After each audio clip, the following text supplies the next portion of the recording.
Limon bilan sideniyalarning og'ir dog'larini yuvish. Ikkinchisi, idish yuvadigan sredstvo.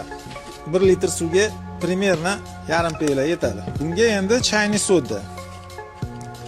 Mana chayni soda qo'yamiz. Aralashtiramiz. Endi ishni boshlaymiz. Birinchi sodali suvdan boshlaymiz. Sodali sredstvali suv bilan mana shunday sepib chiqamiz. Orqasidan limonli suv. Bundan keyin buni mana artamiz yaxshilab. O toza bo'lishini qarang mana hozir. Mana bir marta bo'ldi. Xuddi shunday qilib 2 marta 3 marta qaytaramiz.